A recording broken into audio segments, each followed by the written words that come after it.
রাজ্যের রাজা সুরজ ছিলেন অত্যন্ত রূপবান, প্রজাবৎসল এবং প্রকৃতিপ্রেমী। তার যোগ্য সহধর্মিণী ছিলেন রানী রশনি।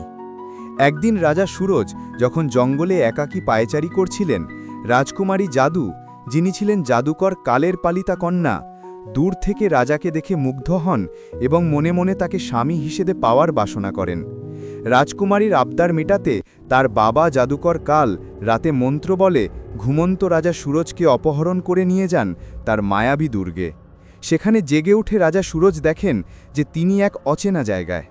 রাজকুমারী জাদু তাকে বিবাহ করার প্রস্তাব দেন এবং বিনিময়ে তাকে রাজ্য দেবার প্রলোভন দেখান। কিন্তু রাজা সুরজ তার স্ত্রী রানী রোশনিকে ভালোবাসতেন এবং বিবাহিত হওয়ায় সেই প্রস্তাব প্রত্যাখ্যান করেন। তিনি দুর্গ থেকে পালানোর চেষ্টা করেন, কিন্তু জাদুকরের তৈরি মায়াবী পরিবেশ এবং প্রেতাত্মার মতো জীবজন্তু তার পথ আটকে দেয়। এদিকে রাজপ্রাসাদে রাজা সুরজের অনুপস্থিতিতে হইচই পড়ে যায়। রানী রোশনি বুঝতে পারেন যে কোনো জাদুবিদ্যার ফলে রাজা অদৃশ্য হয়েছেন। তিনি মন্ত্রীকে বলেন রাজসভায় যেন জানানো হয় রাজা অসুস্থ, আর নিজে একটি কালো চাদর মুড়ি দিয়ে রাতের অন্ধকারে স্বামীর খোঁজে বেরিয়ে পড়েন। দীর্ঘ পথ হেঁটে তিনি গভীর জঙ্গলের মধ্যে একটি কুটিরে ঋষি জ্ঞানের দেখা পান।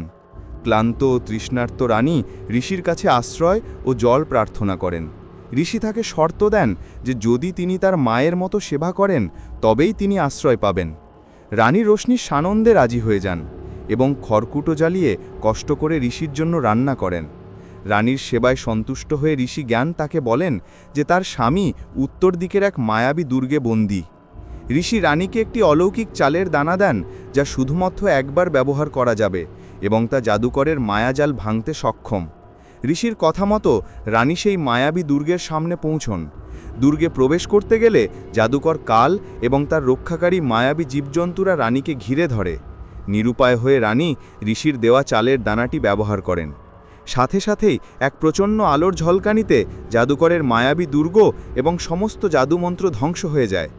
মুহূর্তের মধ্যে সেই স্থান থেকে রাজা সুরজ মুক্তি পান এবং রানী রোশনির সাথে তার পুনর্মিলন ঘটে। অন্যদিকে জাদুকর কাল এবং রাজকুমারী জাদু সমস্ত শক্তি হারিয়ে হতবাক হয়ে পড়েন। রাজা সুরজ তাদের করুণ পরিণতি দেখে রাজকুমারী জাদুকে ক্ষমা করে দেন।